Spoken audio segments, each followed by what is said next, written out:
Ысык-көлдө бараткан бул кемени Кыргызстан деп ала турган болсок, анда аны соңку 5 жылдан бери Садыр Жапаров башкарууда.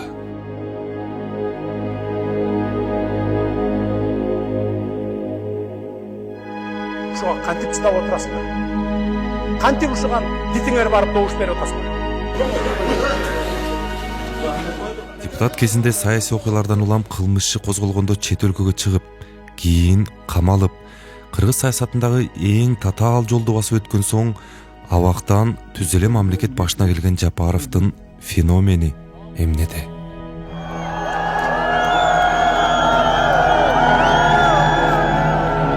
Жапаров Садыр Нуркожоевич Кыргыз Республикасынын президенти кызматына киришти.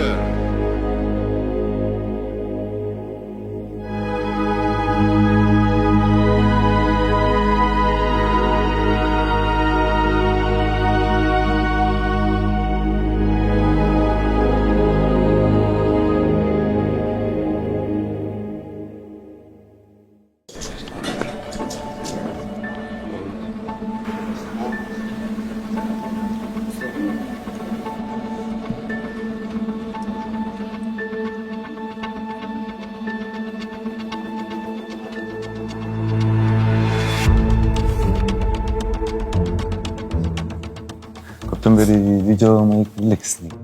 Мен баягы биринчи болгондо бир 21 жылы бергем. Андан бери уже 4 жыл болду. Вообще бере элекмин. Только неме менен берем. Кабарларга эле. Суроо жөнөтөт, сразу жоопторун жазам, моментально кайратып жөнөтүп жиберем. Запрет кылдым эле да, койчу, убактымды коротуп. Ансыз деле неме болбосун дегем, анан эми анан сен фильм жасайм дегениңе эле макул болдум да.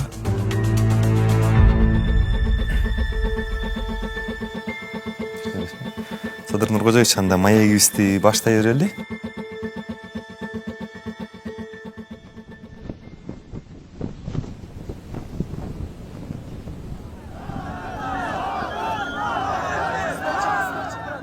Садыр Жапаровдун президент болору 2020-жылы 6 октябрдын таңында эле белгилүү боло баштаган.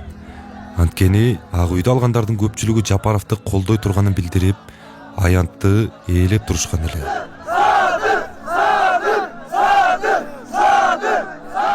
Ошол жерде октябрь окуяларын чагылдырган журналист катары мен дагы бар болчумун. Мага 3,5 жыл абакта жаткан соң тарапташтардын алдына чыккан Жапаровдун ошол күнү эмнени ойлоп, өзүнө кандай максат койгону дайыма кызык болгон. Мен камалып жаткан жерге барганда эле ошо бир мен ошолорду көрүп эле маган үмүт артып атканын сездим. Аянтка келгенде аякта бир 20 миңдей адам болуп кетти. Ого өтер мен ушу бул бир гана ушу маган үмүт артып калган экен дедим. Анткени мурда байланышып атканда тарапташтар менен, мекенчилдер менен, эл менен байланышып отурганда, анан отуруп комментарийлерди окуганда деле көп жазып атчу. Бир эле үмүтүбүз ушу Садыр Жапаровдо калды. Ошону чыгарып келип президент кылыш керек. Ошондо ушул оңойт болуш керек деген үмүттү окучум да. Анан сезип турчумун. Анан келип тургандан кийин айттым, мына мен баарын кылам, силер мени угуп эле тургула, тарагыла, мародерчулук кылбагыла, талкалабагыла, өрттөбөгүлө эч нерсени. Бул өзүңөрдүн эле мүлкүңөр. Мына ак үйдү талкалап салыпсыңар, болду, андан башка эч нерсени талкалабагыла деп туруп айтып, анан кийин мен баарын кылам, силердин үмүтүңөрдү актайм мен деп айтып аттым. Акырын тарап кетиңиздер. Бул жерге тарап кетиңиздер. Биз барып уксаңыз. Биз барып туруп бийликти легитимизациясы боюнча иш жүргүзөлү.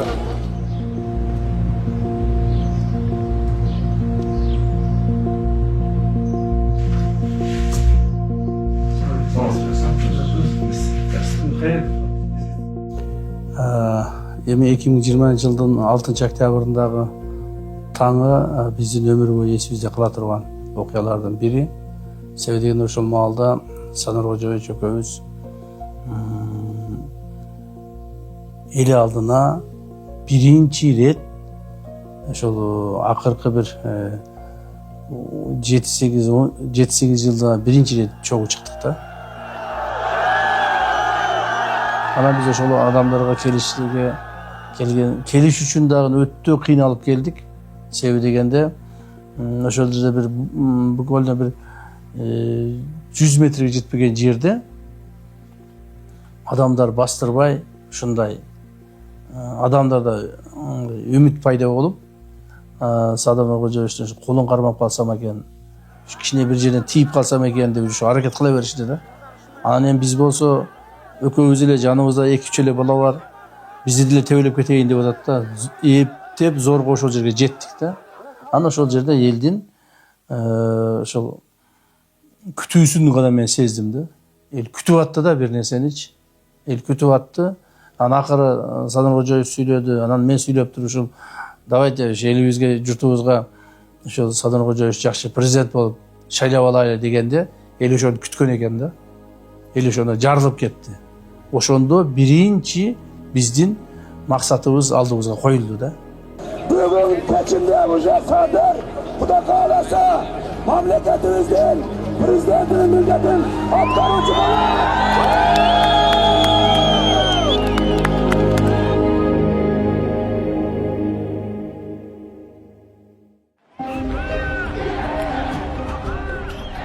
Кыргызстандын эгемен тарыхында 3 жолу мөөнөтүнөн мурда бийлик алмашты. Өлкө башкаруусуз калып, саясий күчтөрдүн тиреши менен коштолгон мындай өткөөл мезгилден чыгып кетүү ар дайым жеңил болгон эмес. 2020-жылдагы октябрь окуясында саясий топтор Садыр Жапаровдун бийликке келишине ишене албай каршы болуп турду. Бирок Жапаровдун эл арасында колдоосу күчөлө.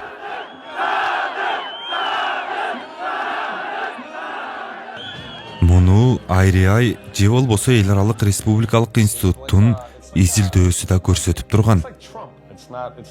Садыр Жапаровго байланыштуу айта турган болсок, 2020-жылга чейин жүргүзүлгөн сурамжылоодо анын рейтинги дайыма жакшы болуп келген. Башкача айтканда, дайыма туруктуу колдоочулары болгон.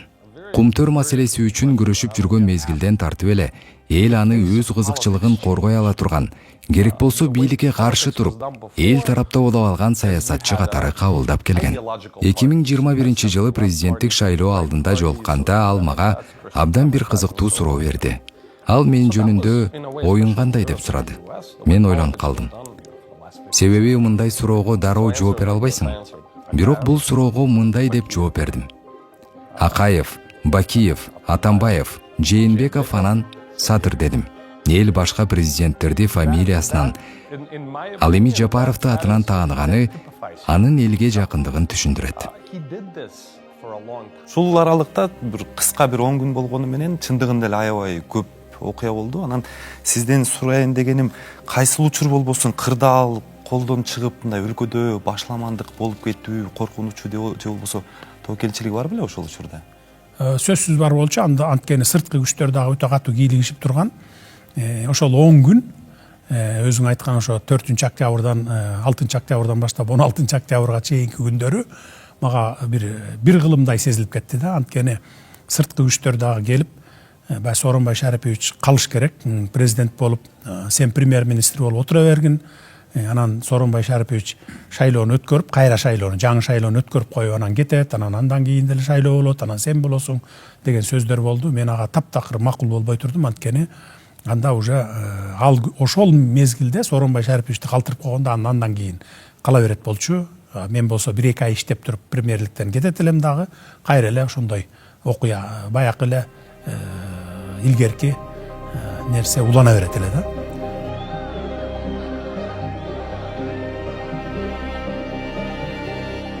Кээ бир топтор саясий кызыкчылыкты карманып атышты.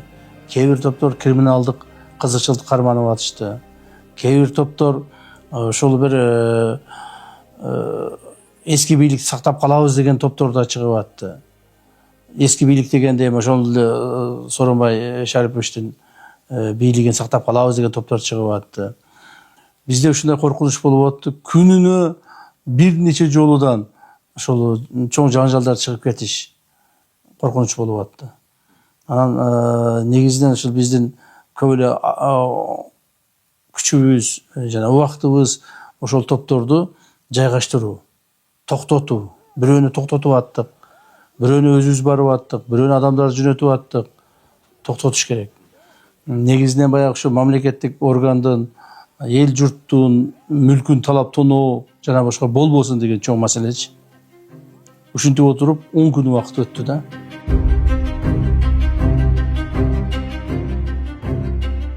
Бут тозуулар пайда болду. Баягы депутаттар толук чогулбай калды. Анан баягы ишеним кат менен шайлашты. Анан андай болбойт эле, ар ким өзү катышыш керек эле дегенде. Анан где-то бир 10 экен, кайрадан чогулуп дагы шайлады. Анда деле андан кийин эртеси күнү дагы айтып чыккандар болду. Жок, бул туура эмес болуп калды, андай болуп калды, мындай болуп калды. Анан акыркы жолу ушу 14 октябрь бекен резиденцияга чогулуп эне сайдан болуш керек эле. Же аркы конгресс колдонбу. В общем, эң 3-чү жолу кайра шайлап, анан ошондон кийин мына эми толук болду деди. А негизи биринчи жолку эле өзү негизи толук кандуу болгон. Анан ошондон кийин анан 14 болуш керек эле.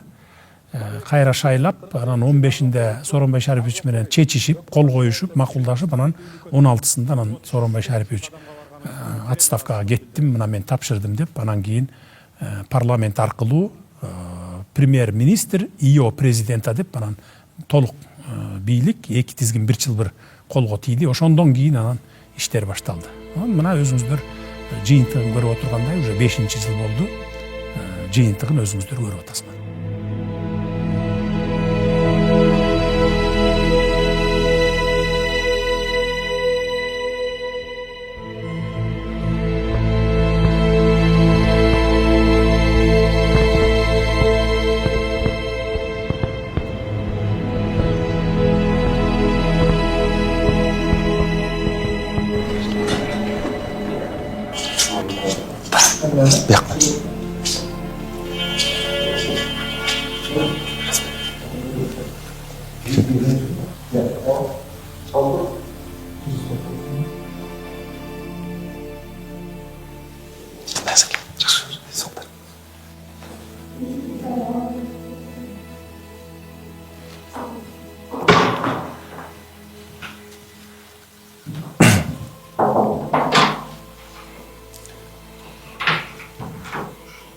Журналисттерден камера менен киргендерден биз биринчи болду окшойт конечно. Ооба, камера менен эч ким кире элек.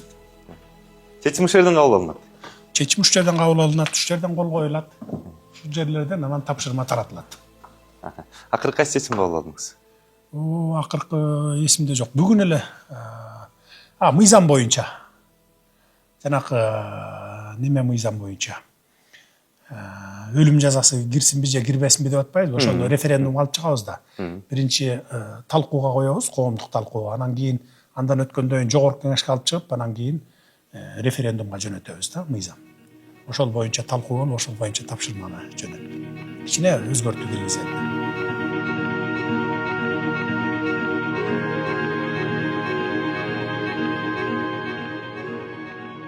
Садыр Жапаров бийликке келгенден кийин анын Кумтөр алтын кени боюнча да чечимин күткөндөр көп болду. Бул чечим Жапаровдун саясий эркин сынап, анын канчалык чечкиндүү экенин көрсөтмөк.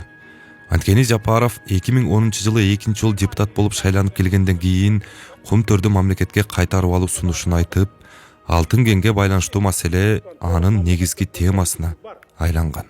Эмне үчүн муну кылбайбыз? Мен деле соттолдум. Уже 2011-жылы, 10-жылдын аягында мен депутат болуп келдим. Анан 11-жылдан баштап бүт материалды топтоп алгандан кийин көзүм жетти. Кумтөрдү өзүбүзгө алсак болот экен. Комиссия түздүм, мени председатель кылышты. Ал да оңой эмес менен түзүлдү. Анткени эми Кумтөр мафиясы ал тиги чет өлкөдө эле эмес да, биздин Кыргызстандын ичинде дагы укмуштуудай мафия болчу да. Бул эң күчтүү мафия десек болот да, анткени аякта миллиарддаган долларлар тегеренип турат. Азыр деле көрүп атпайсыңарбы мынакей. Анан төрага болгондон кийин бардым дагы уже 4 айдын ичинде текшердим, күнү түнү дебей уктабай. Ошондо дагы аябай катуу тозуулар болду. Парламентке алып келгендеги жыйынтыгын көрдүңөр тигине. Бардыгы биринчи колдоп атты, анткени ал жерде 120 депутат болчу, бир 5 партия белек, 5 партия болчубуз.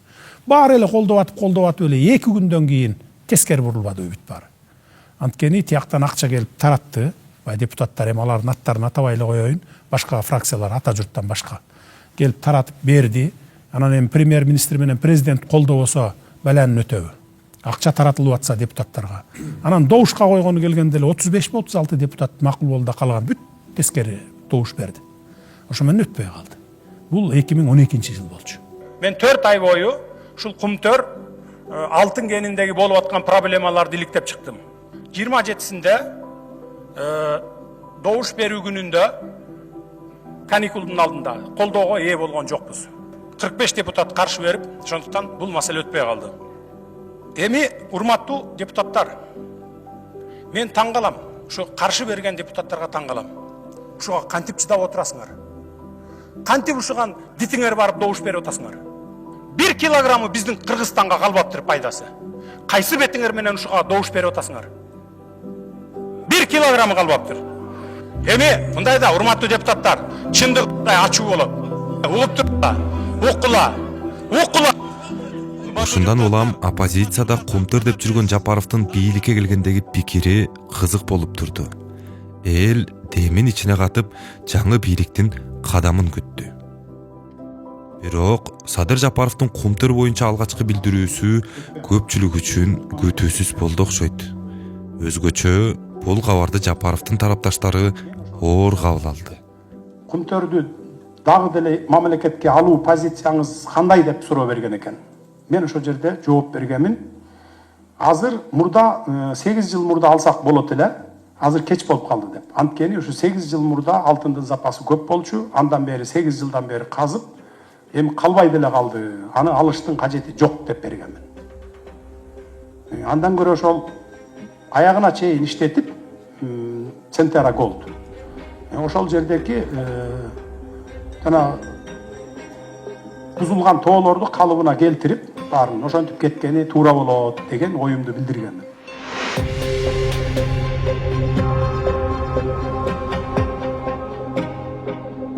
Көрсө бул билдирүү Кумтөр менен боло турган чоң салгылаштын алдындагы тактикалык жүрүш болгон экен. Мен келип эле баягы Кумтөрдү алабыз десем, деп айтсам, анда Кумтөр баарын талкалап, уже кийин алтын Кумтөрдү иштетишке кыйын болуп калгандай кылып кеткен тат. Бул биринчиси.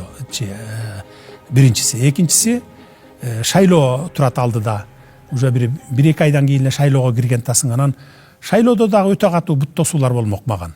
Балким шайлоого да жетпей калышым керек беле, анткени миллиардтар ойноп аткан жерде bir 5-10 миллион доллар берип туруп, заказ берип койшоң ойле да.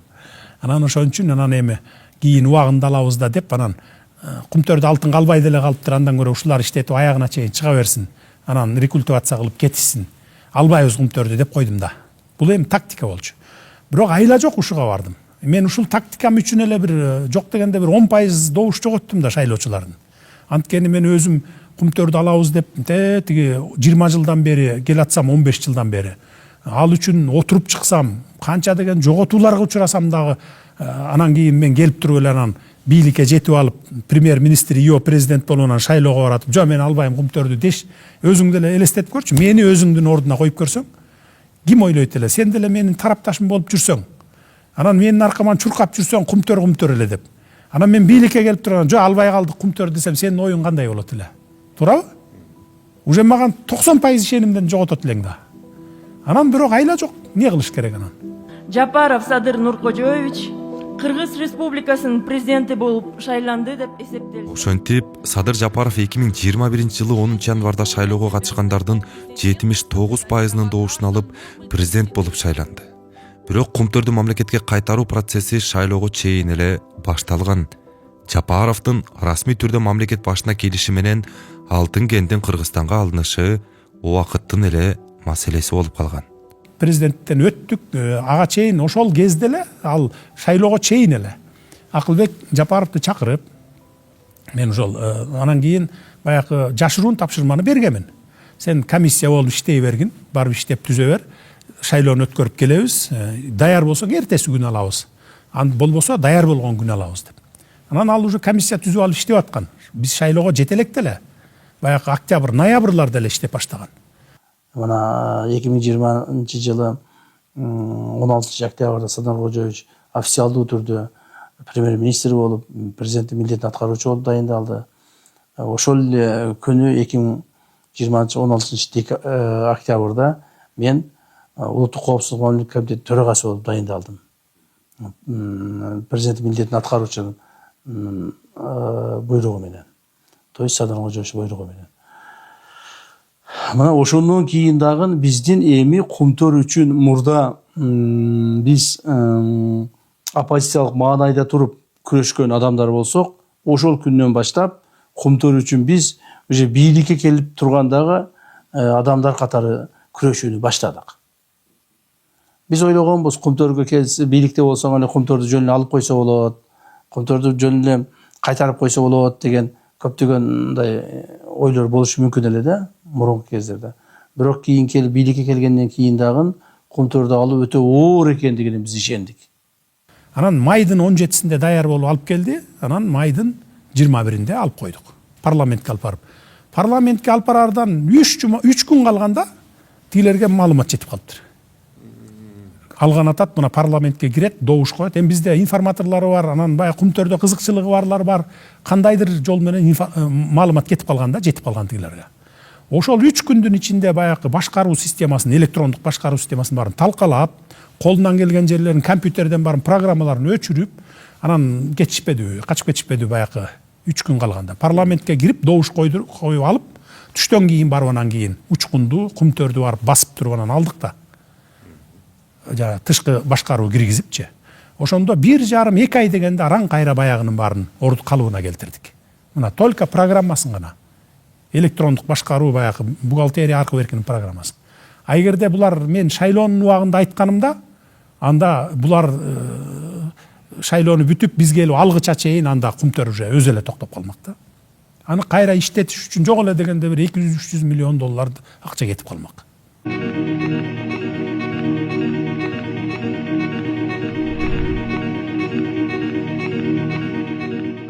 7 майда Бишкектин Октябрь райондук соту Сентера Голд компаниясын Кыргызстандын экология мыйзамдарын бузганы үчүн мамлекетке 261 миллиард 719 миллион сом кенемте төлөп берүүгө милдеттендирет.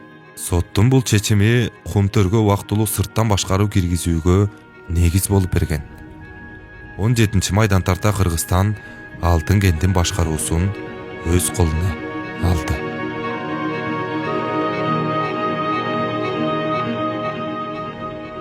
Бирок ондогон жылдар бою Кумтөрдү иштетип келген канадалык Сентера Голд компаниясы менен сүйлөшүүлөр али алдыда болчу.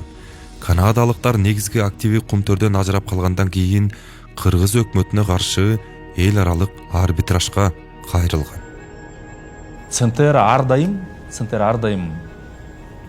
эл аралык арбитражды Кыргыз тарапты коркуткан үчүн колдончу да. Бул ар дайым болуп келген. Кыргыз тараптан жана айтып кетпедимби, ар кандай жылдары кандай бир маселе башталса эле сот башталчу, арбитраж, бир нече арбитраждар. Анан Кыргыз тарап сүйлөшүүгө барганда алар токтотуп турчу. Анан кайра аягында жокко чыгарылчу. Биз мынакей Кыргыз тарап мындай бир келишимге келип, өзүнүн талаптарын кайра артка тарткандычы. Ал мисалы 16 жылдар ушундай болгон, ошого чейин ушундай болгон. То есть бул ар дайым эл аралык арбитраж ошол үчүн колдонулчу. Бул жолу биртке башкача болду, анткени жетекчилик, өзгөчө президентибиз дагы жок, бул жерде мындай орто жолдон токтогон болбойт. Бул соттордун баарын алдын ала анализделген. Жок, алдыга жылыш керек деген позиция болду. Анан биз юристтер, мамлекеттик кызматкерлер, бүт команда ошол эле позицияда баштан турганбыз да, что орто жолдон эле токтоп калып, мурункудай болуп эле кайра соттон коркуп артка кеткен болбойт. Анткени чындык Кыргыз тарапта деп. Кумтөргө биз тышкы башкаруу киргизгенде эле булар 3 өлкөгө сотко беришти. Өзлөрүндө, Канадада, Торонтодо, анан кийин Нью-Йоркто, анан Англияда, Лондондо. Анан соттошуп, биз баары бир эле ошо бир сот туттук. Анан кийинки сотторубузда эле кыйынчылык жаратып турган убак болчу. Баягы келечеги кандай болот, күмөн санап турганбыз биз. Анан кийин баягы юридикалык жагынан биз утушубуз үчүн булардын коррупция менен иштегендерин, экологияны талкалап салгандарын далилдеш үчүн бир мындай бир салмактуу, оручундуу бир эме керек болчу да бизге, фактылар. Сүйлөшүүлөр менен бүтүрөлү десек макул болушпады. Жок, биз сот менен бүтүрөбүз деп эле дальше баягы соттошуп кете бердик. Анан эмне кылыш керек болчу? Анан эми азыр айта берсек болот. Анан кийин мен ойлодум дагы, баягы 70 өлчөп бир кес деп коет го, 7 өлчөп бир кес деп. Ойлодум дагы, анан Аскар Акаевичти чакырдым анан. Телефон чалдым. Аскар Акаевич дедим, келиңиз бизге. Десем, жок, мен барсам камап койбойбу, ген прокурор камап коет, анан диги Камчыбек Кыдыршаевич камап коет. Деди, жок, мен дедим, эч кимге каматпайм дедим. Келиңиз деп, анан кийин экинчи жолу сүйлөшкөндө Камчыбек Кыдыршаевичти чакырдым да, анан келиңиз деп, мына деп видео звонокто, мына экөөбүз отурабыз. Эч ким камабайт, сизди келе бериңиз. Кумтөр боюнча эле бизге жардам бериңиз, көрсөтмө берип коюңуз, болду. Анан келип жүрө бересиз деп. Ал өзү Аскар Акаевич өзү деле издөөдө деле жок экен. Иш да козголуптур. Жөн элем келе албай эле ошо 15 жылдан бери жүргөндө, 16 жылдан бери. Анан кийин камабайбы дейт, жок, камабайсыңарбы дейт, жок, камабайбыз, келиңиз. Деп анан келди, 2 август бекен, ошо учуп келди. Резиденциядан кабыл алып, анан сүйлөшүп, ошо Кумтөр боюнча эле ушундай 3-4 маселеге жооп берип коюңуз. Баягы какиясы ошону эле жооп берип койсоңуз болду. Деп анан макул болду. Кичине баягы немени сагынган экен, Кыргызстанды келип ыйлады, бир сире ыйлап алды. Мына 16 жыл болуптур, 16 жылдан кийин келип атам деп. Анан кийин болду, эми мындан кийин келип туруңуз, сизге жол ачык деп. Анан ошо менен анан кийин улуттук коопсуздук кызматына алып кетти. Алып барып анан кийин 1-2 күн баягы допросторго жооп берди. Жакшы жооп берди баягы.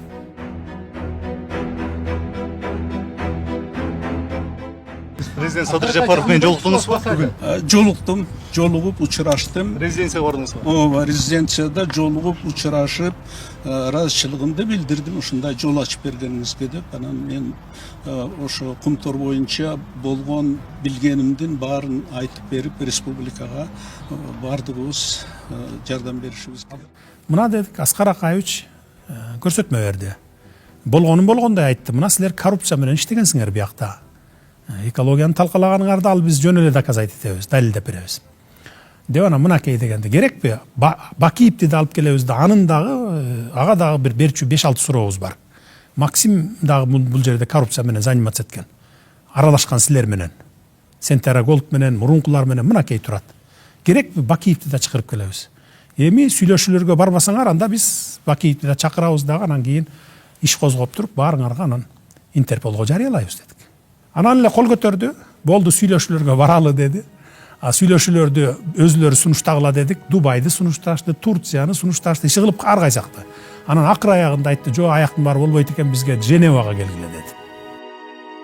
2021 сентябрь айынын аягында Кумтөр боюнча сүйлөшүүдө Кыргызстандын кызыкчылыгын коргош үчүн УКМКнын төрагасы Камчыбек Ташеев, ошол учурдагы башкы прокурор Курманкул Сулушов, каржы министри болуп турган Акылбек Жапаров, Кумтөрдү башкарып жаткан Теңиз Бөлтүрүк жана Аяз Баетов баштаган юристтер Женева шаарына учуп кетишти. Президент бул сүйлөшүүлөргө түз катышпаганы менен дайыма байланышта болуп турду. Женевага барышыбыз керекпи, барбашыбыз керекпи, кимдер барыш керек, ошонун баардыгынын башында Садыр Кожоевич өзү турган. Бирок түздөн-түз мындай сүйлөшүүлөргө ал киши барган жок, биз барып сүйлөшүп келгенбиз. Ошол жердеги ар бирибиз ушунчалык баягы Кумтөрдү мамлекетке алыш үчүн идеологияга суарылганбыз. Бардыгыбыздын башыбызда дагы, колубузда дагы документтерибиз бар эле да. Ошол жерде биз жанагы жолугушуу өткүзгөндө өтө каттуу оор жолугушуулар болду да. Бирок биз аларды мындай не деп коет, ынандыра алдык да. Ынандыра алдык. Бир жагынан белки биз менен барган адамдар аларды мындай документтерди берип, ынандырып сүйлөшүп атса, мындай дипломатиялык тон менен. Ал эми мен ачыктан ачык эле айткам ошол жердечи. Силерди мен камаймын депчи. Силерди камаймын. Бир күн убакыт келет. Мына азыр биз силерди Интерполго беребиз. Андан кийин силердин артыңардан түшүп жүрүп бир күн камаймын силерди. Дегенде алар дагы чочуп кетишкен. Ой, силер эмне деп сүйлөп атасыңар? Антип биз переговор кылбайбыз силер менен депчи. Бирок мен ойлоймун, кийин ойлосом, ошол биздин тактикабыздагы өзүнүн жемишин берди деп ойлоймун да. условияларын айтыптыр. Мен айттым, жок, бул болбойт. Бизге моул эмелерди кылып берсин. Анан кийин макулбуз деп. Анан баягы видео эмелер менен онлайн сүйлөшүүлөр менен жүрүп отурган кайра окончательно ошол Женевага чакырышты. Кайра баягы төртөө барды. Ошол жерден окончательно макул болуп келдик да. Анан кийин 1 жылдын ичинде эле макулдашып, силер жакшы, биз да жакшы. Силер кумтөрдү таштагыла, Сентерадагы биздин кагазыбызды, бир барак кагазда акция деген аты бар. Ошону силерге таштайбыз, болду, анда бири-бирибизге претензиябыз жок болсун деп туруп, анан кумтөрдү 100% алып койдук. Мына бүгүн 4 миллиардка жакын киреше алдык биз Кыргызстан. Канадалык Centera Gold компаниясы менен сүйлөшүүнүн экинчи раунду ошол эле 2021 жылы декабрь айында өтүп, юридикалык маселелерди тактоо 2022 жылдын апрель айына чейин уланды. Урматтуу кыргызстандыктар, кымбаттуу 4 апрелде президент Садыр Жапаров элге кайрылуу жасап, Кумтөр алтын кени толугу менен Кыргызстанга өткөнүн жарыялады. Кумтөр алтын кени Кыргызстандын толук ээлигине биротоло кайтарылганын кыргыз элине жана жалпы дүйнөлүк коомчулукка жарыялаймын.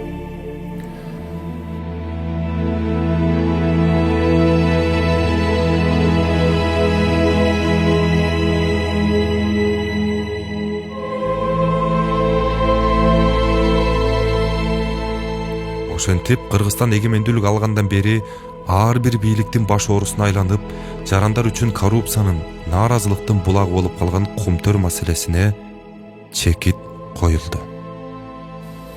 Мындан 20 жыл мурда эле болчу окуя бүгүн гана жүзөгө ашты. Бул албетте кейиштүү жана өкүнүчтүү. Бирок өткөн ишке өкүнбөйт демекчи, эл журтубузга жараткан Кудайым белек кылган байлыкты уурдагандар, тоногондор тууралуу сөз кылгым келбейт. Мен кыргыз саясатындагы басып өткөн жолумда Кумтөрдүн байлыгы жөнүндө такай айтып келдим. Ал үчүн санаалаштарым, үй бүлөм менен бирге далай кыйынчылыктарды да башымдан өткөрдүм.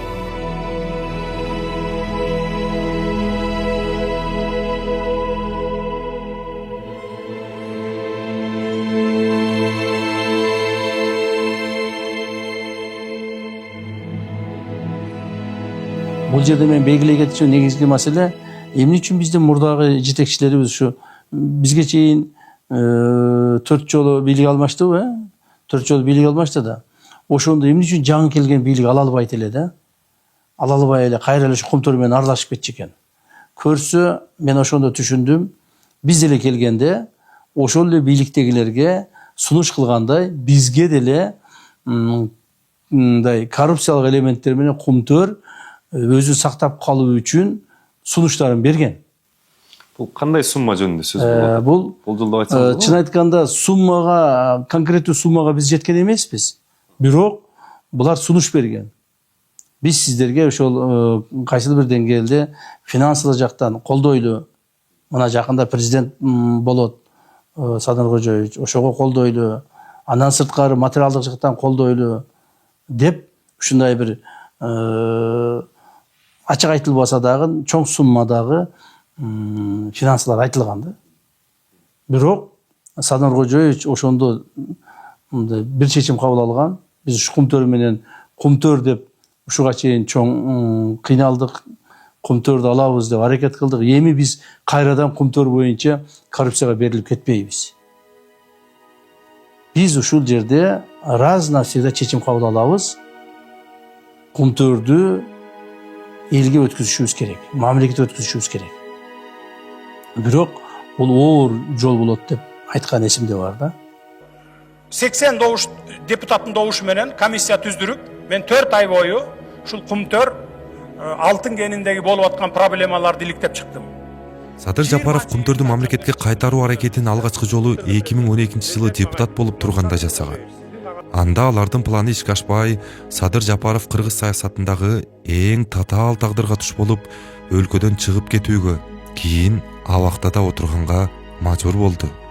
Ошол эле учурда Кумтөрдүн арты менен элдин ишенимин чогултуп, саясий салмакта топтой алган. Акыры Жапаров 2012 жылдагы планын, ошондон берки элге берген убадасын 2021 жылы президент болуп турганда ишке ашырды.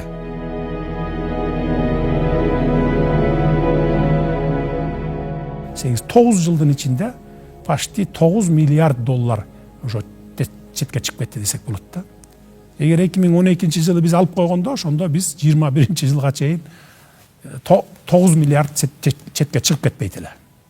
Мына азыр жылына Кумтөр баягы 1 миллиард доллардын тегерегинде киреше берет. Но эми анын баягы казганга кеткен расходу бар, калган таза кирешеси бизге түшөт баягы. Эгерде сизден 2020 жылга чейин жакынкы 5 жылдыкта Кыргызстан Кумтөрдү кайтарып алат, кыргыз бийлиги деп айтса ишенет белеңиз? Ишенбейт элем. Анткени Кумтөр боюнча 30 жылдан бери канча жолу маселе көтөрүлгөн. Канча жолу көтөрүлгөн. Бирде жолу аягына чыккан жок. Керек болсо кайра артка кеткен. 92-жылы 67% болгон кыргыздарда, кыргыз тарапта. 2003 ал уже андан түшкөн 33кө. Анан айланып отуп, анан аягына 26% болуп калган. 2009-2016да аларга уже полный амнистия берилген. Бүт маселелер боюнча, бүт кыргыз тарап ар кандай бир доматтарды койсо, ошонун баардыгы амнистия болуп кеткен. Ошондуктан 20-жылы мен албетте ишенбейт элем. Бул тарыхый окуябы? Мен ойлойм, бул тарыхый окуя деп. Анткени юристтер үчүн албетте бул эң чоң мүмкүн юридикалык маселе болчу. А бирок мен ойлойм, башынан эле мүмкүн аны биздин жетекчиликте ар дайым сезип, президентибиз өзгөчө сезип келген. Бул кыргыздар үчүн, кыргыз тарап үчүн, кыргыз мамлекети үчүн мындай орусча айтылат, знаковый момент депчи. Анткени ошого чейин бизде мүмкүн комплекс болуп келген, ушундай ишете алабызбы, биз кыргыз тарап ушундайга негизи ушундай проектти өзү алып кете алабы депчи. А ушудан кийин, ушул окуядан кийин мен ойлойм, мындай чоң амбициялуу уже проекттер ишке ашат экен дегенде көп ишенип калды. Ошондуктан бул тарыхый окуя.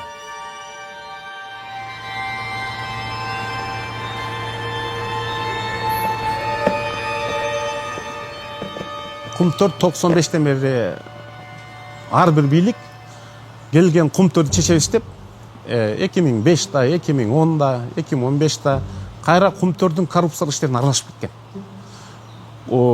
Кумтөр башталганда, мисалы үчүн 2017-жылы 1 тонна алтын 64 миллион доллар эле. Азыр 1 тонна алтын 119 миллион доллар, экиси кымбаттады да. Азыркы күндө сөздүн түз маанинде айта турган болсок, бул жеке Садыр Жапаровдун президент катары чечкиндүүлүгү. Президент болгонго чейин бул баягы саясий демилге болсо, мындай демилгени депутат кезинде Текебаев да көтөргөн. Биз Кумтөрдү улутташтырышыбыз керек деп мыйзам долбоорунда сунуш кылган. Бирок өкмөт ал доордогу президент колдогон эмес. Садыр Жапаров да колдогон эмес. Ал доордогу өкмөт президент. Бирок өзү эл ишеним көрсөткөндөн кийин сөзүнүн аягына чыкты. Кумтөр азыр толук бойдон Кыргызстандыкы, биздин бюджетке көбүрөөк каражат түшүп жаткандыгы ошол негизинен Кумтөрдөн түшкөн дивидендтерди.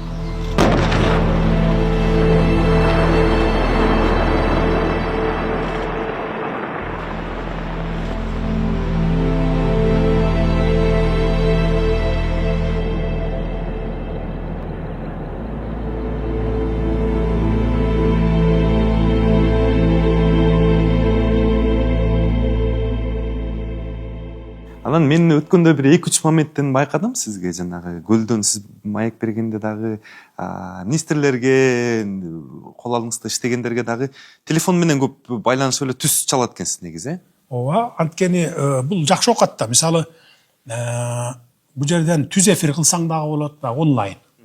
Онлайн кылсаң да болот, мындай тапшырмаларды берсең да болот. Анан кийин мен WhatsApp группага атайлап министрлер менен губернаторларды, министрлерди өзүнчө, губернаторларды өзүнчө, анан акимдерди, айыл өкмөттөргө чейин өзүнчө группаларды түзүп койгом. Анан кээде мындай бир зарыл, анан тез арада бүтүш керек болгон болсо, түздөн түз эле ошо группалардан тапшырмаларды бере берем. Мына могул сага тиешелүү экен, сен аткар, тез арада аткар деп. Тигил сага тиешелүү экен, сен аткар деп эле бардыгына тапшырмаларды ушул жерден түздөн түз бере берем. Анан мунун эң жакшы нерсеси, мисалы, түз эфирде мисалы коопсуз шаарды карап отурсаң болот. Баягы мекемелерди, завод, фабрикаларды түздөн түз карап отурсаң болот. Курулуштарда камера турат да. Канча киши иштеп атат, темпи кандай, Анан Кумтөрдү мисалы, Кумтөрдө бир 500гө жакын камера бар. Ар бир жерине. Кумтөрдөгүнү ал ачып алып карап отура берсең боло берет. Каерде ким кандай иштеп атат деп түз эфирден онлайн. Алда жазылып турат и немесинде сакталат жесткий дискте. Каалаган убакта ачып көрүп алсаң болот. Мына Кумтөр столуңуздун үстүндө да турат экен, Биякта да турат да. Бул уже жер алдына кирип аткандагыбыз да, жер алдына кирип казып атабыз да, эмелерди кылбытпейли деп баягы. Мөңгүлөрдү талкалабайлы деп. Анан немесине дагы мына ЗИФ. Бул баягы неме? Хвостохранилище бар го? Баягы хвостохранилище. Ошону алып туруп биз завод салып атабыз да, анын алдында хвостохранилищеде 110 тоннадан ашык алтын жатат. Баягы фабрика, азыркы иштеп аткан фабрика алтынды толук 100% бөлүп ала албайт да. Какой-то части неме менен пульпа менен немеге кетип калат, хвостохранилищеге. Азыр хвостохранилищенин алдында жатат 100 тоннадан ашык. Ошону биз 10-15 жылда алып бүтүшүбүз керек. Ошого фабрика салып атабыз азыр. Бул жагына фабрика салып туруп, баягы баткакты алабыз дагы, переработка кылабыз. Алтынын готовый алтын да, мелкий алтын баягы көзгө көрүнбөгөн. Ошону бөлүп алабыз дагы, хвостохранилищеден калганын кургак кылып туруп алып чыгып таштайбыз. Ал уже коркунуч жаратпайт. Азыркы хвостохранилище коркунуч жаратып турат. Эгерде жырылып кете турган болсо, нарын суусуна барып коет. Ар бир адамдын кыялы болот. Мисалы, кээ бирөө мамлекет башчы болгонду кыялданат экен, кичинекей балдар кээ бирөө. Анан мамлекет башчы эмне жөнүндө кыялданат? Сиз эмне жөнүндө кыялданасыз? Кыялданган, өзүң айткандай кичинекей балдар президент болгонду кыялданат деп биз мурдайым президент болсок минтет элек, тигинтет элек деп кыялданчубуз. Азыр эми кыялыбыз, кыялданганым эми баягы биздин мамлекетибиз биринчи 10-дук мамлекетке кирсе деп кыялданат экенсиң да. Дүйнө жүзүндөгү. Бир 10-дукка, десяткага кирсек деп кыялданат экенсиң. Кудай буйрса 30-35 жылдарга барып бир 50 мамлекеттин ичине кирип калаттырбыз деген үмүтүбүз бар. Бирок кыялданганым ошо 10 мамлекеттин ичине кирип калсак кандай сонун болот эле деп кыялданат экенсиң. Кыялыңыз ишке аштыңдар. Рахмат тагы жас кемайыңызга.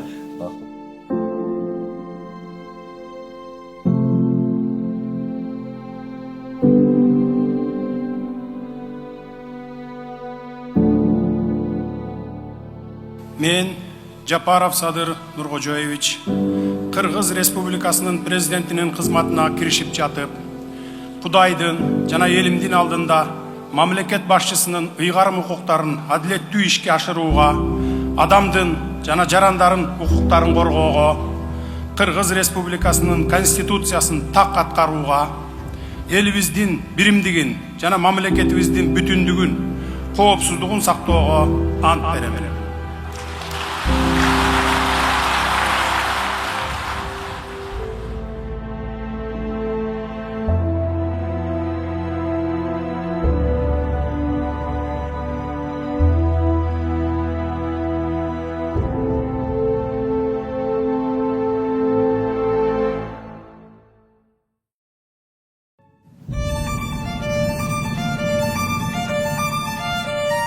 Саясаттагы жолуңузду татаал болду деп айтса болобу? Барыңар эле билесиңер, өтө татаал болбоду. Жөн эле татаал эмес, өтө татаал. Түнү менен иштеп, эртең менен анан Рахмонго байланышка чыкты. Барайын сага.